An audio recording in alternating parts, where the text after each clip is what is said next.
की आयुष्यमान भगवानराव शिंदे यांचे चिरंजीव अविनाश शिंदे यांचा आज पती म्हणून स्वीकार करत आहे।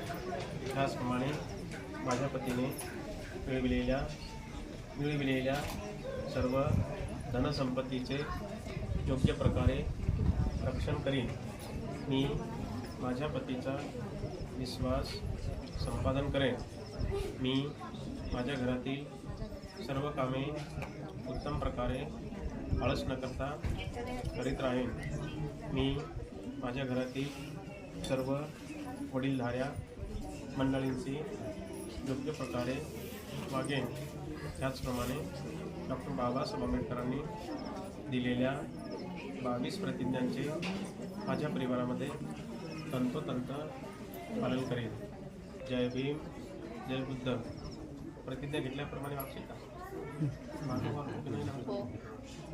भगवान बुद्ध, डॉक्टर बाबासाहेब आंबेडकर, आदरणीय भिक्खू संघ, या ठिकाणी उपस्थित बौद्ध जनसमुदाय, मी आज आपणा सर्वांच्या समोर प्रतिज्ञाबद्ध होत आहो की आयुष्यमान प्रकाशराव सरोदे यांची कन्या आशा हिचा आज पत्नी म्हणून स्वीकार करत आहोत। त्याचप्रमाणे मी माझ्या पत्नीला धनदौलतीने आभूषणे वगैरे देऊन संतुष्ट ठेवीन। मी माझ्या पत्नीचा अवमान छळ करणार नाही। मी मिळविलेल्या सर्व धनसंपत्तीचा अधिकार माझ्या पत्नीस प्रदान करेन। मी माझ्या घरातील सर्व वडीलधाऱ्या मंडळींशी योग्य प्रकारे वागेन।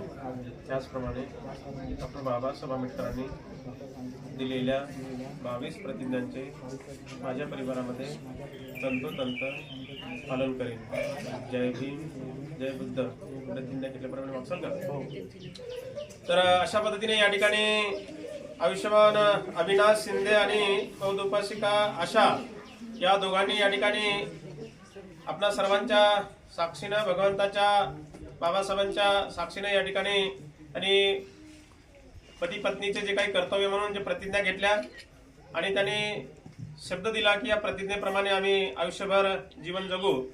तर प्रिय सज्जनांनो, या ठिकाणी धम्मपदातील गाथा होईल। गाथा झाल्यानंतर दारिका अर्थात वधू दारकाच्या अर्थात वराच्या गळ्यामध्ये हार टाकेल, दुसऱ्या साधूला दारक दारिकेच्या गळ्यामध्ये हार टाकेल आणि तिसऱ्या साधूला आपण सर्वांनी या दोघांना